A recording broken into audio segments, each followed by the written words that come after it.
Hi எல்லாருக்கும். இன்னைக்கு எங்கள் அம்மாவுக்கும் எங்கள் அப்பாவுக்கும் வெட்டிங் ஆனிவர்சரி ஈவினிங் வந்து எப்படி போச்சு அப்படிங்கிறத ஷார்ட்டாக இந்த வீடியோவில் பார்க்கலாம். இந்த டைம் செலிப்ரேஷன் வந்து பெருசாலாம் பண்ணலங்க. சும்மா சிம்பிளாக வந்து கேக் கட் பண்ணோம். அப்புறம் டின்னருக்கு வெளில போகலான்னு அப்பா சொல்லியிருந்தாங்க. ஸோ இதுதான் பண்ணோம். எப்பயுமே வந்து லஞ்ச் ஆச்சும் கொஞ்சம் ஸ்பெஷலாக பண்ணி நல்லா சாப்பிடுவோம். பட் இந்த டைம் வந்து லஞ்சுமே கொஞ்சம் சிம்பிளாக பண்ணிவிட்டு டின்னருக்கு வெளில போகலாம் அப்படின்ற மாதிரி பிளான் பண்ணியிருந்தோம். ஸோ அப்பா வந்ததும் அப்பாவும் புது ட்ரெஸ் போட்டு ரெடி ஆகிட்டாங்க.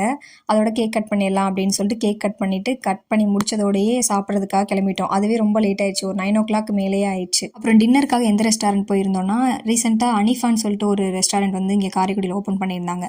ஸோ அங்கே போய் ட்ரை பண்ணலாம் அப்படின்னு சொல்லிட்டு அங்கே தான் போயிருந்தோம். அங்கே போயிட்டு பார்த்தீங்கன்னா சிக்கன் பிரியாணி, மட்டன் பிரியாணி, அதுக்கப்புறம் chicken fried rice, Manchurian, barbecue, நான் அப்படின்னு சொல்லிட்டு எல்லாமே பயங்கரமாக ஆர்டர் பண்ணி நல்லா சாப்பிட்டோம். ஃபைனலாக மொஜிட்டோ, லெமன் சோடா அதெல்லாம் ஆர்டர் பண்ணியிருந்தோமா, அதில் வந்து ஒரு ஜூஸில் 2 பேர் குடிக்கிற மாதிரி கப்புள் ஃபோட்டோஸ்லாம் எடுக்கலாம் அப்படின்னு சொல்லிட்டு அம்மாவும் அப்பா வச்சு எடுத்துகிட்டு இருந்தோம். ஃபைனலாக வந்து இந்த டைஜஷனுக்காக ஜீரக மிட்டாய் கொடுப்பாங்க இல்லையா, அதை வந்து நான் சாப்பிட்டுட்டு எப்பயுமே டிஷ்யூவில் கொஞ்சம் மடித்து எடுத்துப்பேன்.